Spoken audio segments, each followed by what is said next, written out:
Assalamualaikum warahmatullahi wabarakatuh. Alhamdulillah, puji syukur kita panjatkan kehadirat Allah Subhanahu wa Ta'ala, Tuhan yang Maha Esa, yang mana pada siang hari ini kita bisa berkumpul di ruangan kelas yang sangat sederhana ini. Pertama-tama saya ucapkan kepada rekan-rekan guru, Bapak dan Ibu yang sudah meluangkan waktunya untuk mengikuti kegiatan diseminasi pada hari ini. Baiklah Bapak Ibu, pada hari ini saya akan melakukan aksi nyata modul 1.4 diseminasi budaya positif.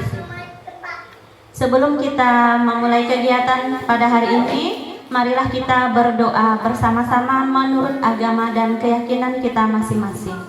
Berdoa dimulai.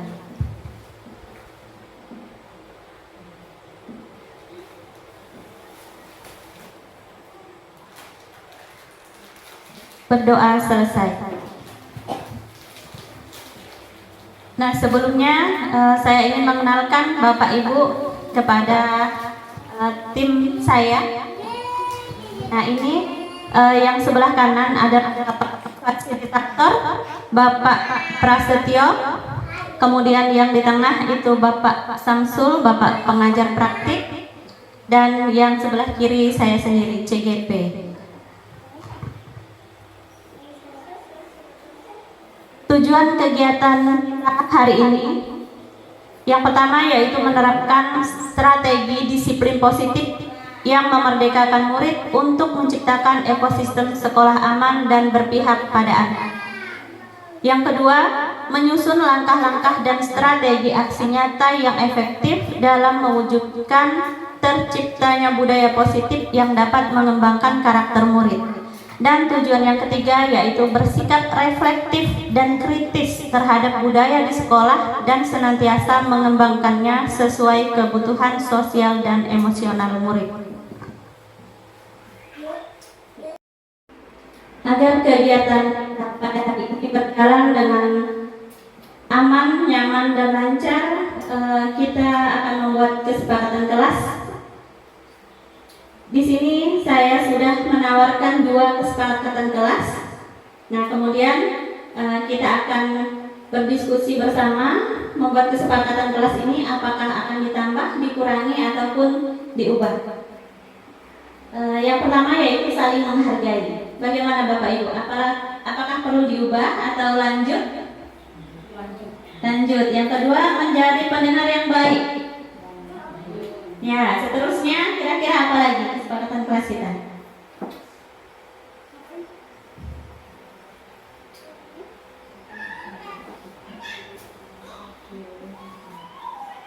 Ya. Apa Pak?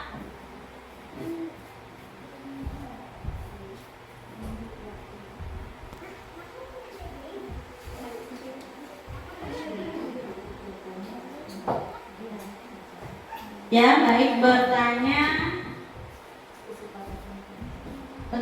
ketika akan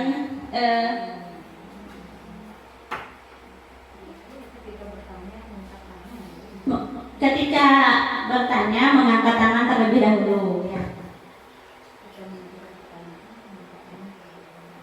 Ya, ketika ingin bertanya mengangkat tangan terlebih dahulu. Kemudian yang keempat, membangun lingkungan belajar yang kondusif.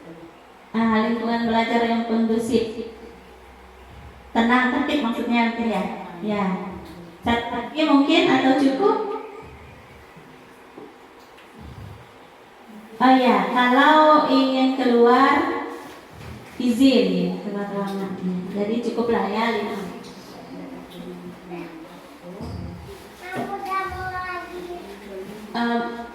Baiklah, Bapak Ibu, materi yang akan saya sampaikan hari ini yaitu tentang budaya positif. Nah, jika Bapak dan Ibu mendengar kata budaya positif, apa yang terbesit dalam pikiran Bapak Ibu? Hal yang baik, ya. Apa hal yang baik itu maksudnya? budaya positif, hal-hal yang baik ya Bapak Ibu ya. Ada lagi Bapak Ibu?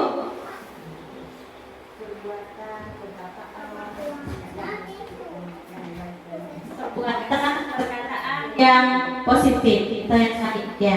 Sesuai dengan norma yang berlaku. Ya, sesuai dengan norma yang berlaku ya, benar sekali Bapak Ibu. Jadi budaya positif merupakan perwujudan dari nilai-nilai kebajikan universal. Budaya positif siswa di sekolah adalah nilai-nilai keyakinan dan kebiasaan baik yang dijalankan oleh seluruh warga sekolah, baik siswa, guru maupun tenaga kependidikan lainnya.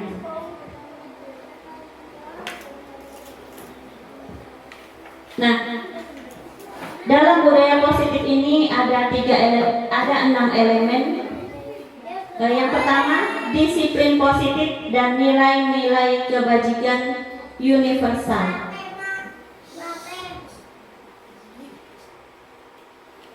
Yang kedua, teori motivasi, hukuman dan penghargaan dan restitusi. Yang ketiga, keyakinan kelas. 4. Kebutuhan dasar manusia. Yang kelima, posisi kontrol. Dan yang keenam, segitiga restitusi.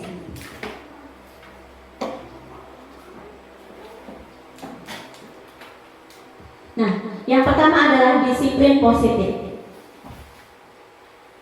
Apa bayangan Bapak Ibu tentang disiplin positif? Bu Udis mungkin?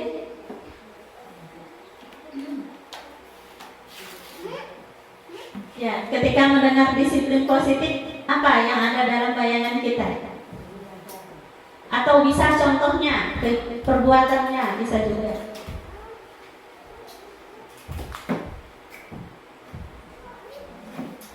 Bu Lian, Bu Jaina mungkin?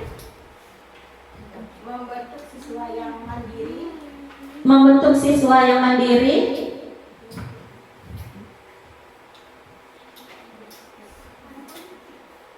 Ya, yang positif, disiplin positif, membentuk siswa yang mandiri. Cara yang digunakan untuk membentuk sikap mandiri dalam pribadi siswa. Ya, cara atau sikap yang digunakan untuk membentuk sikap mandiri. Baik, ya benar sekali. Nah, jadi disiplin positif merupakan suatu cara penerapan disiplin yang mengajarkan anak bertanggung jawab dan menumbuhkan kesadaran diri berdasarkan nilai-nilai kebajikan. Nah, di sini ada nilai-nilai kebajikan. Nah, stimulus respon di situ realitas, kebutuhan kita sama. Itu di stimulus respon. Kalau di teori kontrol itu realitas kebutuhan kita berbeda. Kemudian semua orang melihat hal yang sama di stimulus respon. Di teori kontrolnya setiap orang memiliki gambaran berbeda. Yang ketiga, stimulus respon, kita mencoba mengubah orang agar berpandangan sama dengan kita. Sedangkan di teori kontrol, itu kita berusaha memahami pandangan orang lain tentang dunia. Kemudian yang keempat, pada stimulus respon, perilaku buruk dilihat sebagai suatu kesalahan. Sedangkan di teori kontrol, semua perilaku memiliki tujuan. Selanjutnya, pada stimulus respon, orang lain bisa mengontrol saya. Sedangkan di teori kontrol, hanya Anda yang bisa mengontrol diri Anda. Jadi hanya kita yang bisa mengontrol diri kita sendiri. Nah, kemudian di stimulus respon, saya bisa mengontrol orang lain. Di teori kontrol, Anda tidak bisa mengontrol orang lain. Dan di stimulus respon, pemaksaan ada pada saat rujukan gagal. Sedangkan di teori kontrol, kolaborasi dan konsensus menciptakan pilihan-pilihan baru.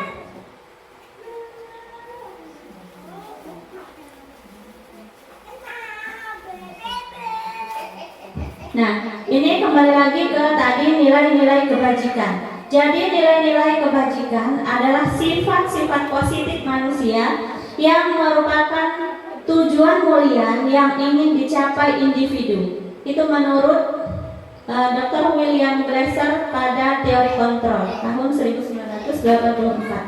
Nah, nilai kebajikan apa saja yang tergambar dalam pemikiran Bapak Ibu sekarang? Bu Orti, nilai kebajikan apa? Nah, jika kita berbicara tentang nilai-nilai kebajikan, jadi nilai-nilai apa saja yang tergambar dalam pemikiran kita sekarang ini?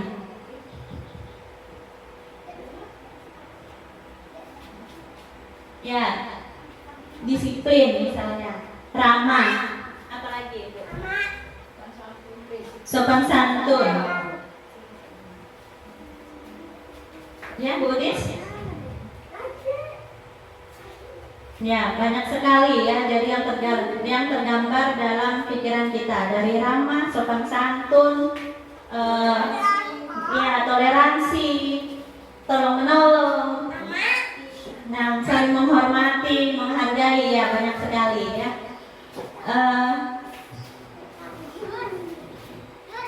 Nah,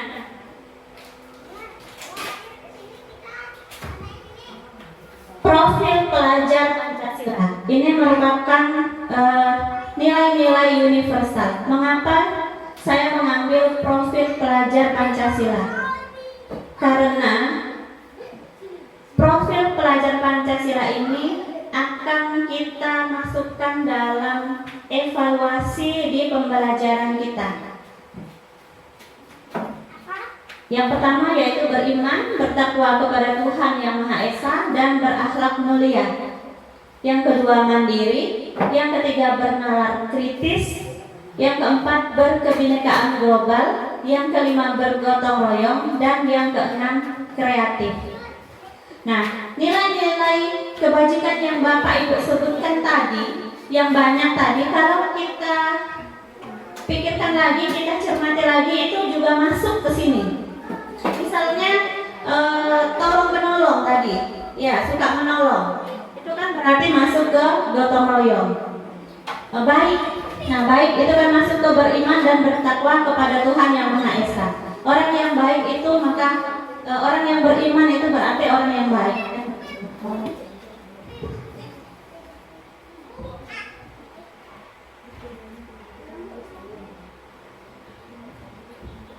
Kemudian yang kedua yaitu teori motivasi, hukuman dan penghargaan dan restitusi.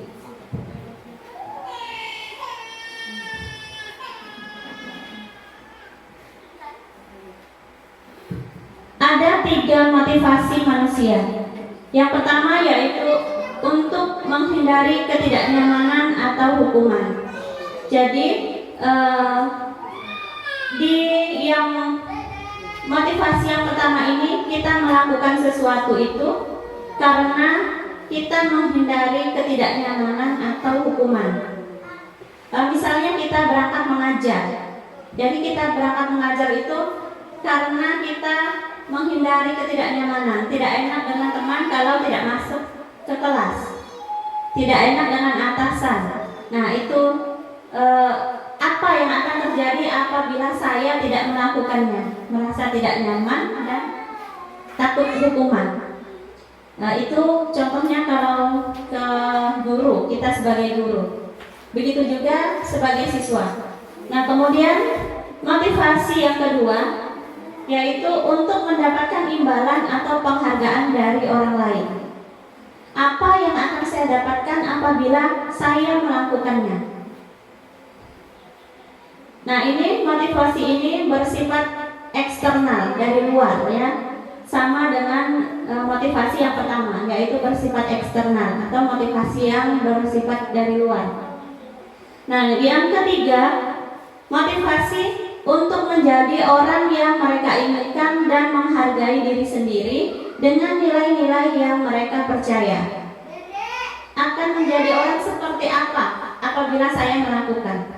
Nah jadi yang ketiga ini adalah tahapan yang paling tinggi ya, motivasi manusia yang tertinggi, Jadi seseorang itu melaksanakan sesuatu karena nilai-nilai yang diyakininya, dan nilai-nilai yang diyakini saya itu ingin menjadi nilai yang saya yakini, seperti itu.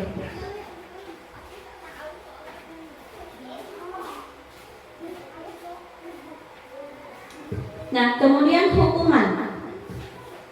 Hukuman bersifat tidak berencana atau tiba-tiba. Anak atau murid tidak tahu apa yang akan terjadi dan tidak dilibatkan ya. Hukuman bersifat satu arah dari pihak guru yang memberikan, dan murid hanya menerima suatu hukuman tanpa melalui suatu kesepakatan atau pengarahan dari pihak guru, baik sebelum atau sesudahnya. Hukuman yang diberikan bisa bersifat hukuman fisik atau juga kata-kata. Kemudian konsekuensi. Jadi konsekuensi ini sudah terencana atau sudah disepakati, sudah dibahas dan disetujui oleh murid dan guru. Umumnya bentuk-bentuk konsekuensi dibuat oleh pihak guru atau sekolah, dan murid sudah mengetahui sebelumnya konsekuensi yang akan diterima bila ada pelanggaran. Murid tetap dibuat tidak nyaman untuk waktu jangka pendek diberikan berdasarkan suatu data yang umumnya dapat diukur. Misalnya setelah 3 kali tugasnya tidak diselesaikan pada batas waktu yang diberikan. Nah, ini kita ambil contoh untuk contoh hukuman dan konsekuensi. Jadi hukuman itu sifatnya tiba-tiba, Bapak Ibu. Misalnya ada anak yang terlambat masuk kelas. Nah, guru spontan memberikan hukuman kepada anak, karena kamu terlambat masuk kelas, kamu pungut sampah, satu tempat sampah harus penuh misalnya. Nah, itu hukuman tiba-tiba. Anak tidak tahu bahwa ada jika dia terlambat maka saya akan begini. Itu hukuman. Kemudian untuk konsekuensi ini sudah disepakati. Misalnya dalam kesepakatan kelas, apabila terlambat 5 menit, nah nanti dia akan mengerjakan atau melakukan tugas tambahan selama 5 menit sesuai keterlambatannya. Nah, ini konsekuensi. Jadi anak sudah tahu jika saya melanggar maka ini yang harus saya lakukan.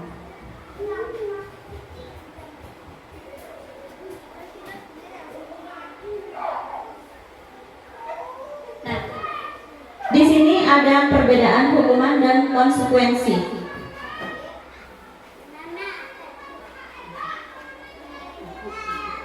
Nah, hukuman itu sesuatu yang menyakitkan harus terjadi. Nah, jadi yang namanya sakit, kalau dihukum secara fisik maka badannya yang sakit, dan kalau dihukum dalam perkataan hatinya akan sakit. Kemudian kalau konsekuensi itu memang sesuatu harus terjadi. Jika hal ini dilanggar maka konsekuensinya ini.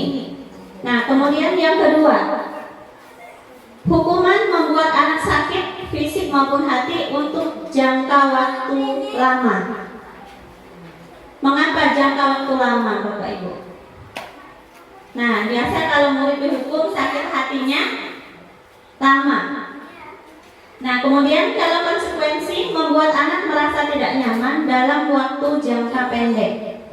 Misalnya dia menumpahkan air di lantai, dia harus membersihkan lantai. Nah, setelah membersihkan lantai sudah hilang konsekuensinya tadi.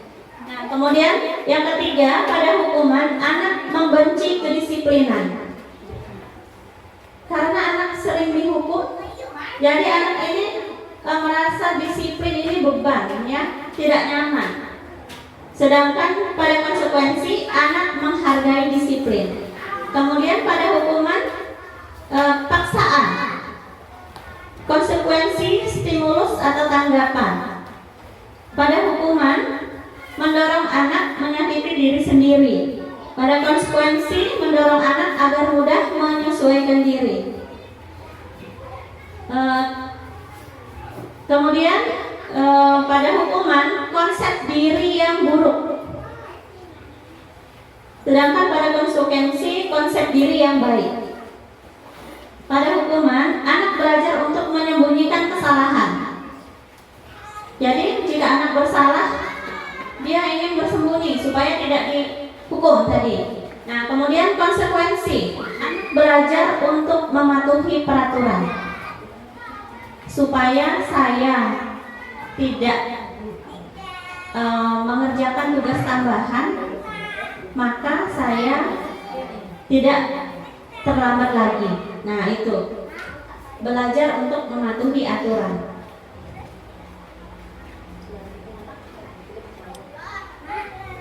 Nah, ini mari kita cermati atau kita pahami bersama-sama Bapak Ibu, apakah pernyataan ini termasuk hukuman atau konsekuensi.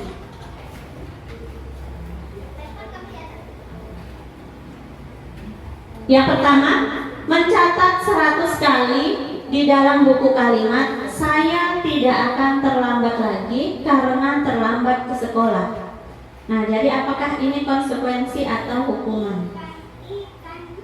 Ya, jadi ini adalah hukuman. Tidak ada kaitannya mencatat kalimat saya tidak akan terlambat dengan terlambat ke sekolah. Kaitannya, apakah ini bisa merubah anak? Nah, itu tidak. Jadi ini adalah hukuman. Kemudian yang kedua, lari mengelilingi lapangan basket 2 kali karena terlambat hadir di sekolah. Hukuman. Murid diminta untuk push up 15 kali karena tidak menggunakan masker ke sekolah.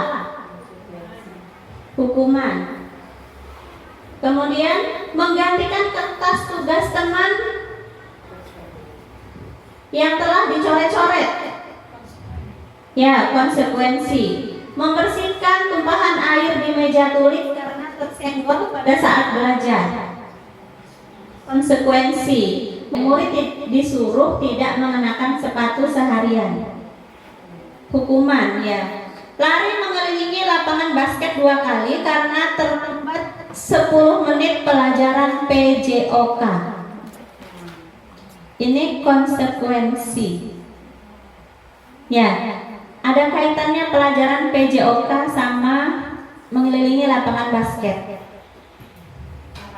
Nah, ini mestinya sudah di konsekuensi yang sudah didiskusikan terlebih dahulu. Jika terlambat, kamu lari mengelilingi lapangan basket 2 kali. Baik Bapak Ibu, selanjutnya kita ke keyakinan kelas. Nah, apa yang Bapak Ibu pahami tentang keyakinan kelas? Bu Lili mungkin? Apa Bu? Keyakinan kelas? Kesepakatan kali ya? Ya, bisa kesepakatan kelas. Kita lihat.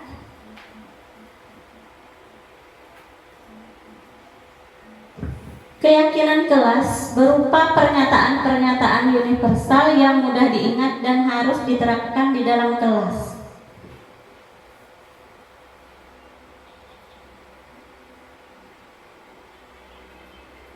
Ya, seperti pada awal kegiatan pembelajaran tadi. Jadi kesepakatan-kesepakatan itu dibuat dengan tujuan tertentu. Misalnya kalau di dalam kelas supaya pembelajaran berjalan dengan tertib, tenang, lancar, aman, ya.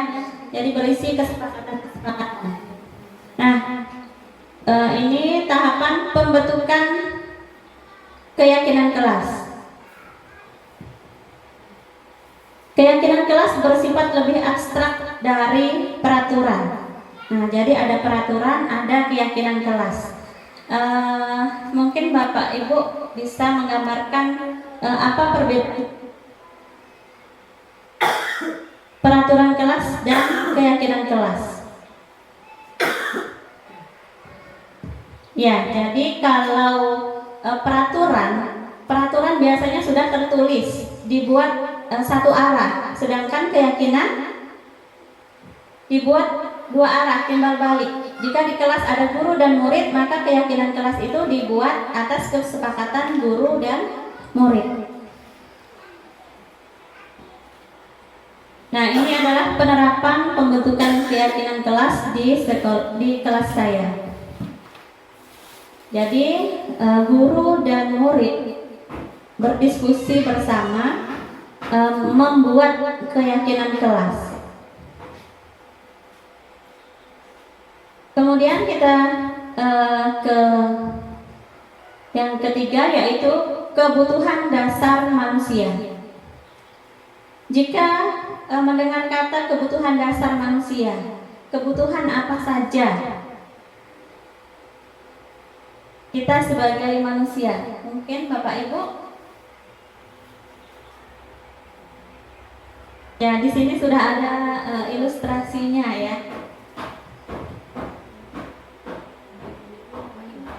Ya, komunikasi, sosial, nah, rasa aman, papan ya, itu tempat tinggal, sandang. Nah, kita lihat.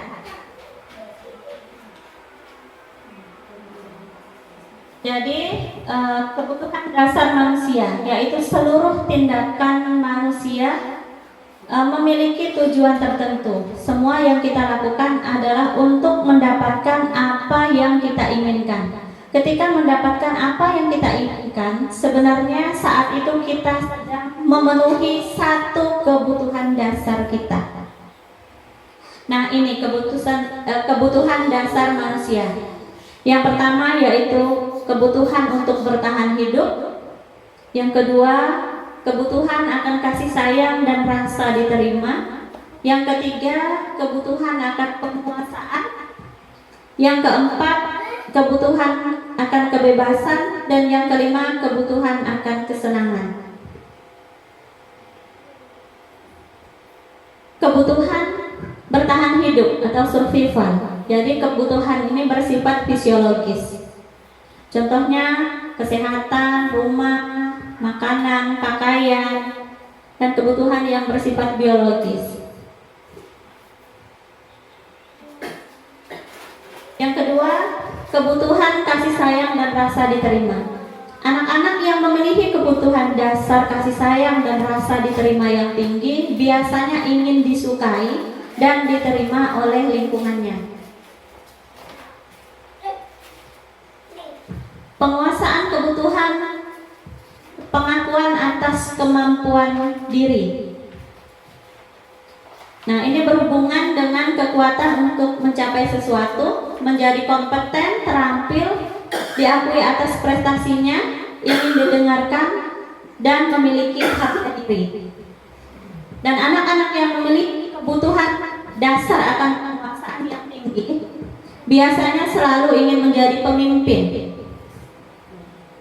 suka mengamati sebelum mencoba hal baru, dan merasa kecewa ketika melakukan kesalahan.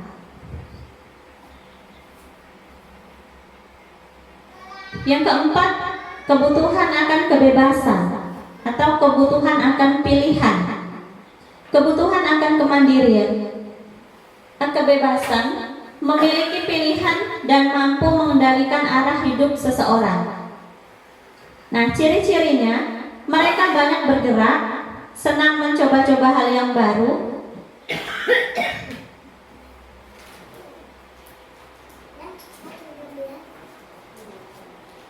dan yang kelima yaitu kebutuhan akan kesenangan. Nah, ini kebutuhan untuk mencari kesenangan, bermain, dan tertawa.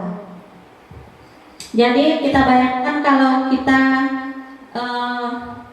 tidak pernah tertawa, tidak pernah bermain, pasti suntuk ya Bapak Ibu ya. Jadi kebutuhan akan kesenangan ini juga penting. Nah, anak-anak dengan kebutuhan dasar kesenangan yang tinggi biasanya ingin menikmati apa yang dilakukannya, berkonsentrasi tinggi saat mengerjakan hal yang disenangi, suka bergurau, dan suka melucu.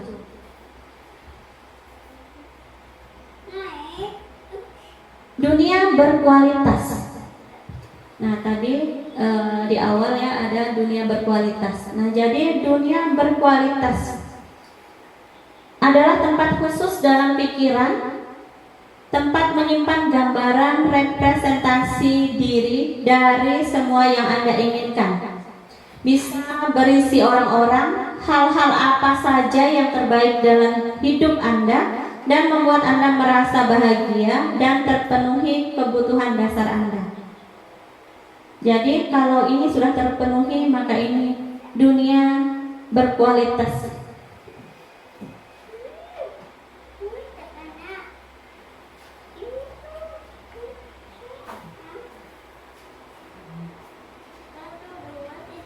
Selanjutnya 5 posisi kontrol. Nah, ini adalah 5 posisi kontrol kita sebagai guru. Yang pertama, kita guru ini sebagai penghukum. Yang kedua, sebagai pembuat rasa bersalah. Yang ketiga, sebagai teman. Yang keempat, sebagai pemantau.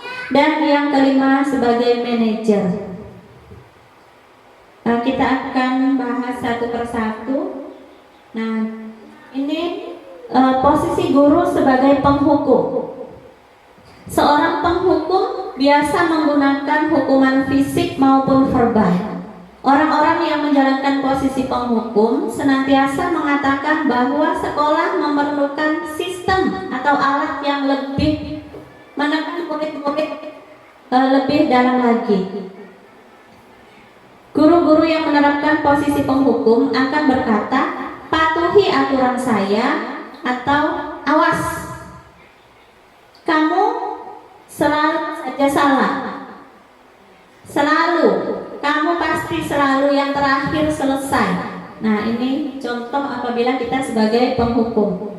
Nah, di posisi ini murid akan memiliki penilaian diri yang buruk tentang dirinya. Murid merasa tidak berharga dan telah mengecewakan orang-orang yang menyayanginya. Nah, apa hasilnya? Maka hasilnya kemungkinan murid marah dan mendendam atau bersifat agresif untuk meluahkan tadi rasa kecewanya. Nah, kemudian posisi yang kedua yaitu guru sebagai pembuat rasa bersalah. Nah, pada posisi ini biasanya guru akan bersuara lebih lembut. Pembuat rasa bersalah akan menggunakan keheningan yang membuat orang lain merasa tidak nyaman, bersalah atau rendah diri. Nah, ini secara tidak sadar, tidak kita sadari, mungkin sering kita lakukan ya Bapak Ibu ya. Nah, kata-kata yang keluar misalnya seperti ini. Ibu sangat kecewa sekali dengan kamu. Kemudian, berapa kali Bapak harus memberitahu kamu ya? Gimana coba kalau orang tua kamu tahu bahwa kamu berbuat salah? Nah, itu contoh kata-kata yang mungkin sering kita ucapkan. Mungkin masih banyak lagi kata-kata yang lainnya yang akan membuat anak itu merasa bersalah. Nah, di posisi ini murid akan memiliki penilaian diri yang buruk tentang diri mereka. Murid merasa tidak berharga dan telah mengecewakan orang yang disayanginya. Hasilnya, murid akan merasa bersalah, telah mengecewakan ibu atau bapak gurunya. Murid akan merasa menjadi orang yang gagal dan tidak sanggup membahagiakan orang lain.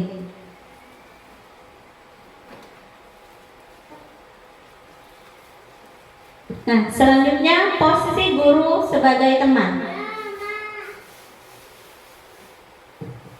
Guru di posisi teman menggunakan hubungan baik dan humor untuk mempengaruhi seseorang. Mereka biasanya akan berkata, ayolah, bantulah demi bapak ya, demi ibu ya. Ayo, ingat tidak yang bantuan yang bapak berikan. Nah, kemudian ya sudah, kali ini tidak apa-apa, nanti lain kali jangan begitu lagi ya. Nah, misalnya seperti itu. Jadi kita memposisikan kita itu adalah temannya. Nah, hal negatif dari posisi teman adalah bila suatu saat guru tersebut tidak membantu, maka murid akan kecewa dan berkata, saya pikir bapak, ibu, teman saya. Murid akan merasa dikecewakan dan tidak mau lagi berusaha. Nah, ini hal negatifnya. Hal positifnya tentu ada. Nah, murid akan merasa memiliki teman yang memberikan semangat. Nah, itu. Nah, kemudian apa hasilnya? Hasilnya murid akan merasa senang dan akrab dengan guru. Nah, ini dampak yang positif. Hanya saja di sisi negatifnya, murid menjadi tergantung pada guru tersebut.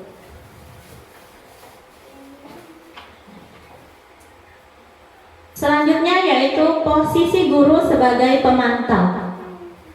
Memantau berarti mengawasi. Pada saat kita mengawasi, kita bertanggung jawab atas perilaku orang-orang yang kita awasi. Posisi pemantau berdasarkan pada peraturan-peraturan dan konsekuensi. Nah, pertanyaan biasa diajukan oleh seorang pemantau, peraturannya apa? Apa yang telah kamu lakukan? Sanksinya apa? Konsekuensinya apa? Nah, ini yang biasa diucapkan. Kemudian hasilnya apa? Hasilnya murid memahami konsekuensi yang harus dijalankan karena telah melanggar satu kesalahan atau peraturan sekolah tersebut.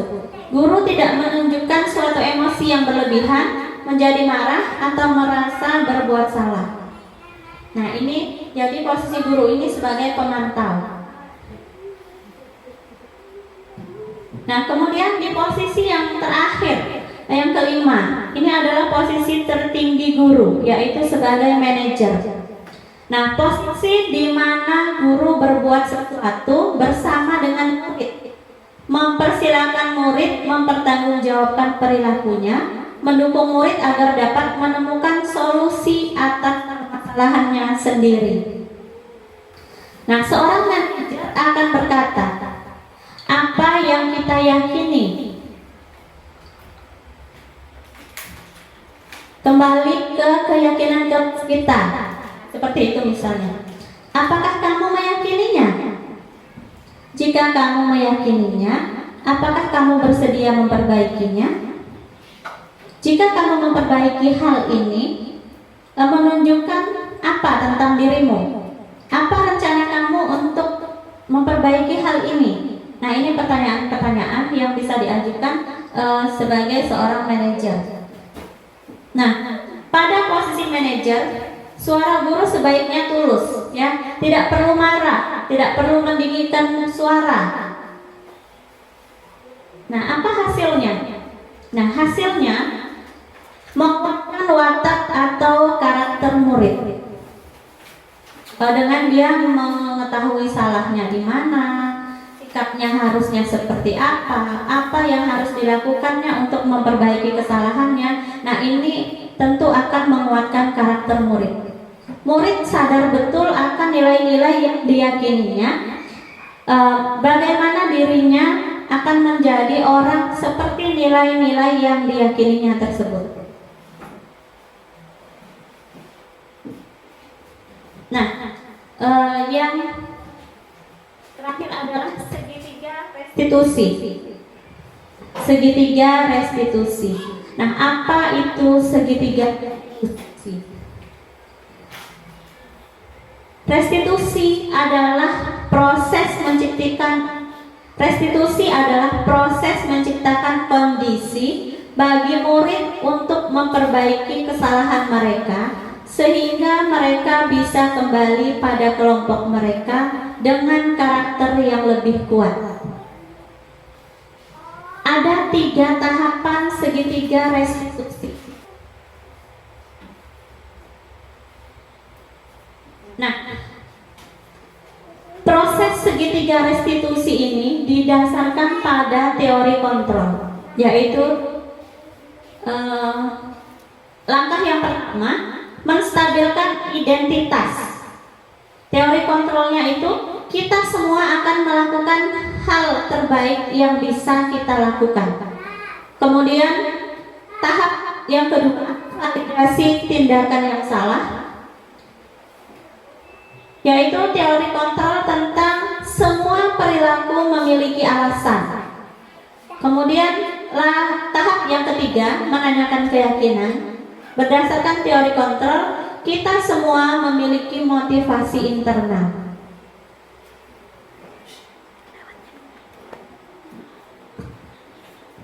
Tahap yang pertama yaitu menstabilkan identitas. Ini berdasarkan prinsip membuat kesalahan merupakan bagian dari proses pembelajaran. Berperan mengubah identitas gagal ke identitas sukses.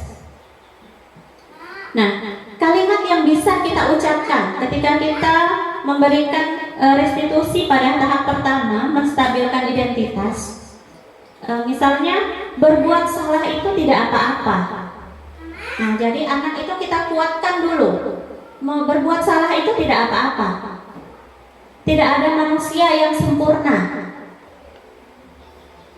Saya juga pernah melakukan kesalahan seperti itu. Ibu guru juga pernah melakukan kesalahan seperti itu.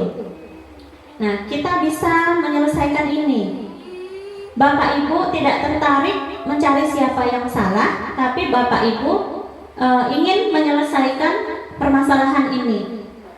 Nah, kamu berhak merasa begitu. Nah, itu ungkapan-ungkapan yang bisa kita ucapkan. Nah, kemudian divalidasi tindakan yang salah. Berdasarkan prinsip setiap perilaku berupaya memenuhi suatu kebutuhan tertentu, yaitu kebutuhan dasar. Jadi pada dasarnya murid itu berbuat atau melakukan hal itu karena dia ingin memenuhi kebutuhan dasarnya. Mungkin murid sering keluar masuk kelas, ya, pura-pura izin ke WC padahal tidak ke WC. Mungkin dia ingin memenuhi kebutuhan dasarnya. Misalnya mungkin merasa bosan, dia ingin bebas. Nah, itu kan memenuhi kebutuhan dasarnya. Jadi kita validasi dulu tindakan yang salah itu. Validasi bukan artinya membenarkan tindakan yang salah ya Bapak Ibu. Tetapi bagaimana kita memberikan penguatan kepada anak. Nah, kemudian guru di sini bergeser dari pemikiran stimulus respon menjadi proaktif yang mengenali tujuan dari setiap tindakan. Nah, kalimat yang bisa kita ucapkan antara lain, padahal kamu bisa melakukan yang lebih buruk dari ini. Nah, misalnya ada kasus seorang anak berkelahi dengan temannya sampai menggebrak meja misalnya. Nah, itu kita berikan penguatan. Padahal kamu bisa melakukan yang lebih buruk dari ini. Misalnya memukul, tapi kamu tidak memukul. Nah, ibu sangat mengapresiasi tindakan kamu yang tidak lebih dari ini. Nah, seperti itu contohnya validasi tindakan yang salah. Nah, kemudian kalimat yang bisa ibu ucapkan, kamu pasti punya alasan mengapa melakukan hal tersebut. Kamu patut bangga pada dirimu sendiri karena kamu telah melindungi sesuatu yang penting bagimu. Dan kamu boleh mempertahankan sikap itu, tapi kamu harus mendapatkan sikap yang baru. Nah, sikap yang baru ini maksudnya sikap yang lebih baik dari yang mereka lakukan tadi. Nah, ini adalah tahap validasi tindakan yang salah. Nah, kemudian tahap yang ketiga yaitu menanyakan keyakinan. Nah, teori kontrol menyatakan bahwa kita pada dasarnya termotivasi secara internal. Ketika identitas sukses telah tercapai, yaitu di langkah 1, dan tingkah laku yang salah telah divalidasi, yaitu di langkah yang kedua, maka anak akan siap untuk dihubungkan dengan nilai-nilai yang dia percaya dan berpindah menjadi orang yang dia inginkan. Nah, pertanyaan-pertanyaan di bawah ini menghubungkan keyakinan anak dengan keyakinan kelas atau keluarga yang diyakininya. Apa yang kita percaya sebagai kelas atau keluarga. Nah, apa keyakinan kelas kita misalnya. Nah, kemudian apa nilai-nilai umum yang telah kita sepakati? Apa keyakinan kelas yang sudah kita sepakati? Nah, jika anak melanggar keyakinan kelas, bisa ditanyakan mungkin keyakinan kelas apa yang sudah kamu langgar? Nah, kemudian apa bayangan kita tentang kelas yang ideal?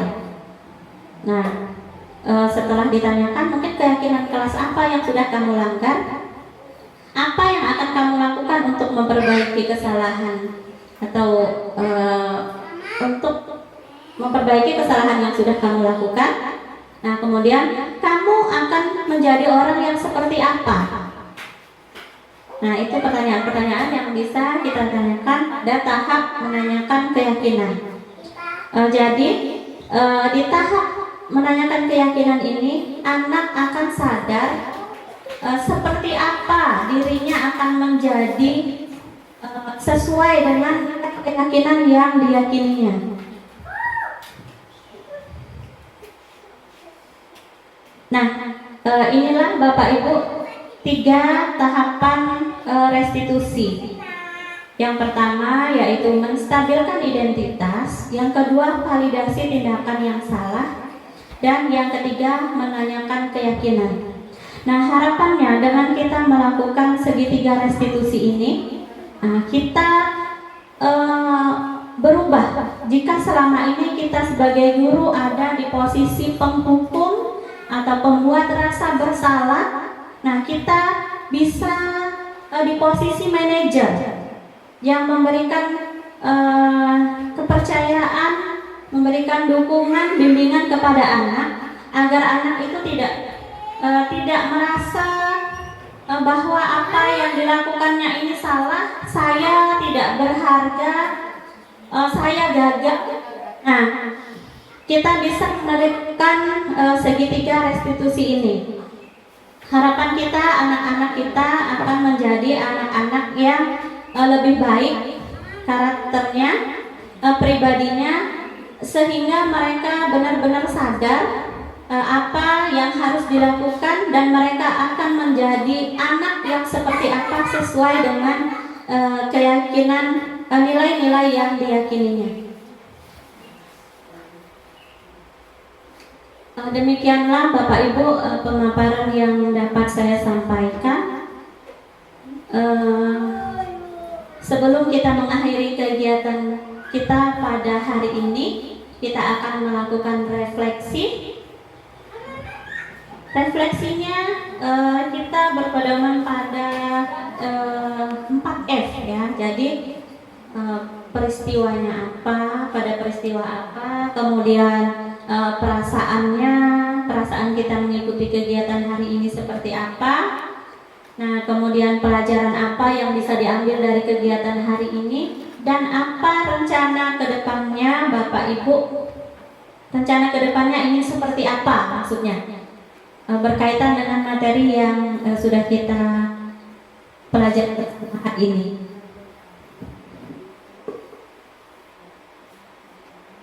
Saya minta kepada Bapak Ibu mungkin 1 atau 2 orang mewakili untuk menyampaikan refleksi kegiatan kita hari ini.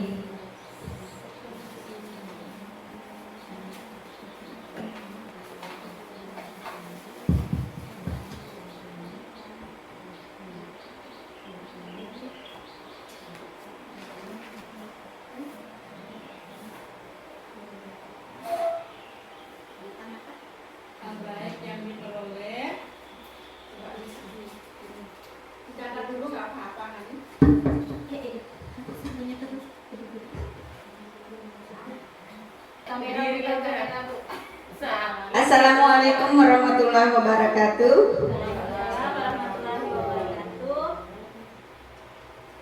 Menurut saya sebagai guru, saya merasa mendapatkan wawasan yang luas dari pemaparan yang Ibu sampaikan. Perasaan saya bahagia mendapat ilmu baru yang bermanfaat. Semoga kedepannya kami sebagai tenaga pendidik bisa mengubah tindakan dalam mengelola kelas. Itu saja. Terima kasih. Assalamualaikum warahmatullahi wabarakatuh.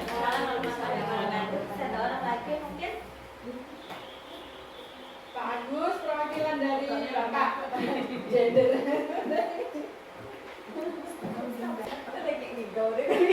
Selamat siang untuk kita semua.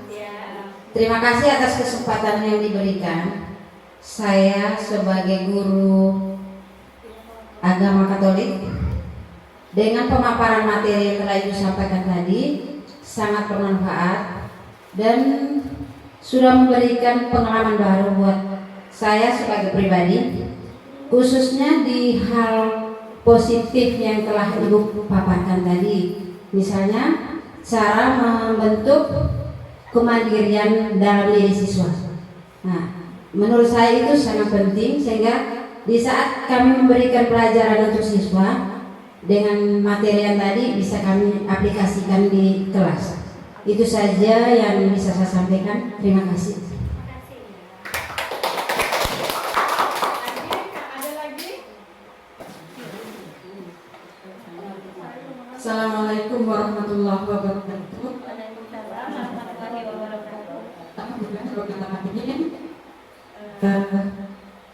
Kegiatan hari ini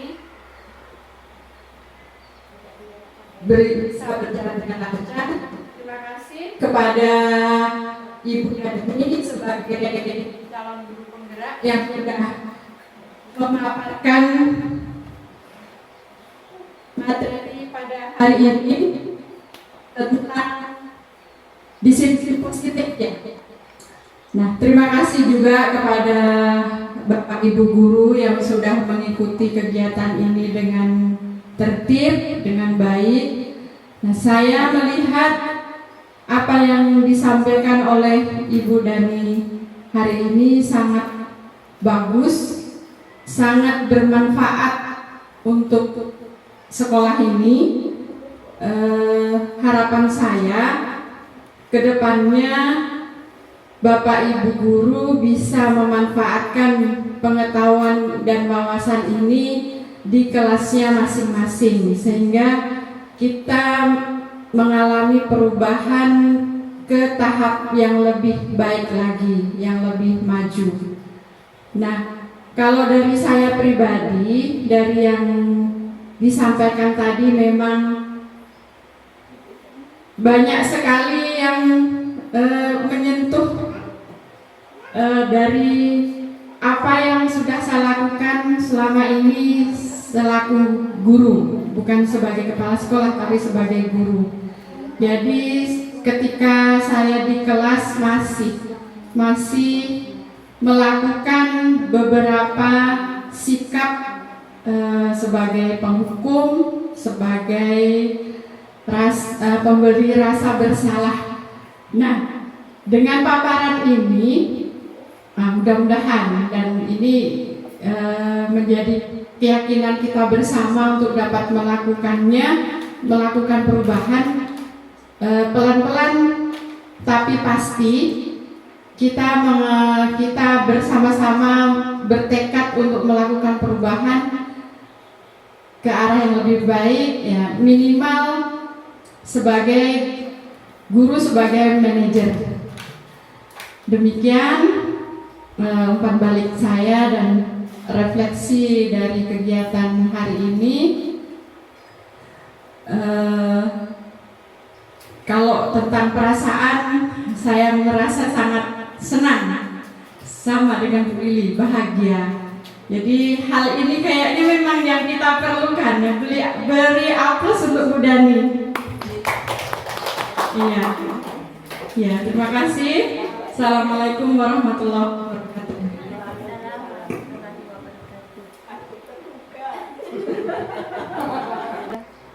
Terima kasih kepada Ibu Kepala Sekolah yang sudah memberikan umpan balik dan juga refleksinya, dan juga kepada ibu-ibu yang sudah memberikan umpan balik dan refleksi pada kegiatan hari ini.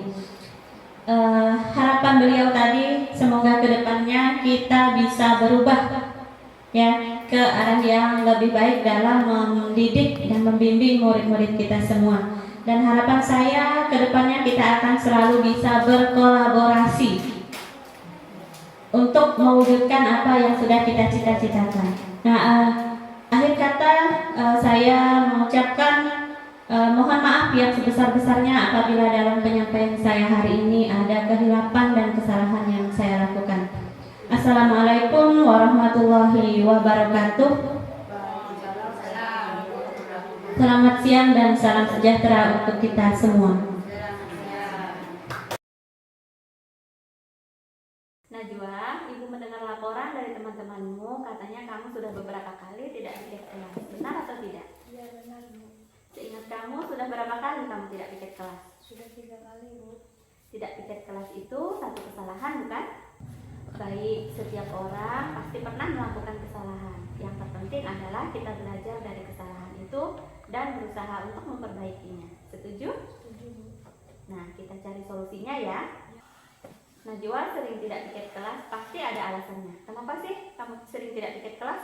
Karena saya sering terlambat datang ke sekolah Bu. Saya sering bangun kesiangan, malam-malam saya menyakit jadi kurang tidur. Oh, begitu. Kamu tidak melaksanakan piket kelas, apakah sesuai dengan keyakinan kelas kita? Tidak Bu, maaf Bu. Menurut kamu, keyakinan apa yang sudah dilanggar? Tanggung jawab Bu, maaf Bu. Ya, baik, Ibu bangga kamu sudah menyadari kesalahan kamu dan sudah meminta maaf. Menurut kamu, apa yang akan dilakukan untuk memperbaiki masalah ini? Saya akan bangun lebih awal dan berangkat ke sekolah lebih awal agar bisa melaksanakan tugas pikir. Ya, bagus sekali. Ibu harap ke depannya kamu bisa lebih bertanggung jawab dan bisa melaksanakan piket dengan lebih baik. Terima kasih Bu. Ya, bisa kembali ke kelas dan tetap semangat ya. Ya. Assalamualaikum warahmatullahi wabarakatuh. Nama saya Natsula dari kelas 5A. Saya senang sekali diajak berdiskusi oleh ibu guru untuk menemukan solusi atas kesalahan yang saya lakukan. Saya akan bangun lebih awal agar bisa berangkat ke sekolah lebih awal dan dapat melaksanakan tugas piket kelas. Terima kasih. Angga, Ibu mendengar laporan dari ketua kelas, katanya kamu berkelahi dengan rival ya? Iya Bu, habisnya kesel sih. Kesel kenapa? Dia mau ngolok-ngolok sama orang tua saya Bu. Oh, wajarlah kalau kamu kesal. Kalau ibu berada di posisi kamu, ibu juga pasti merasa kesal. Iya Bu. Apa yang kamu lakukan kepada rival? Saya marah lah Bu, dan tidak sadar saya menggugat mejanya. Kamu melakukan ini pasti ada alasannya ya? Iya lah Bu, masa mereka mengolok-ngolok nama orang tua saya, itu orang yang paling saya sayangi. Ya, wajarlah kalau kamu marah dan tidak terima karena orang tuamu diolok-olok oleh rival. Ibu sangat menghargai tindakan kamu yang tidak lebih dari ini, misalnya memukul. Nah, sekarang coba kita pikirkan apakah tindakan kamu yang marah-marah dan mengebrak meja itu sesuai dengan keyakinan kelas kita? Tidak Bu, Menurut kamu, keyakinan apa yang sudah dilanggar? saling menghormati teman Bu. Menurut kamu, saling menghormati antar teman itu penting atau tidak? Penting Bu, Jadi, ketika kamu marah, apa yang harus kamu lakukan? harus lebih sabar Bu. Ya. Apakah kamu bersedia memperbaiki masalah ini? Bersedia Bu. Apa yang akan kamu lakukan untuk memperbaiki masalah ini? Saya akan lebih sabar Bu. Kalau ada teman yang mengolok-olok nama orang tua saya akan laporkan ke guru. Ya, tepat sekali tindakan kamu. Kamu boleh kembali ke kelas dan tetap semangat ya. Terima kasih Bu. Sama-sama. Assalamualaikum warahmatullahi wabarakatuh. Nama saya Angga dari kelas 5A. Saya senang sekali diajak berdiskusi oleh ibu guru untuk mengendalikan amarah atas perilaku teman saya. Saya lebih sabar dan menghormati teman-teman saya.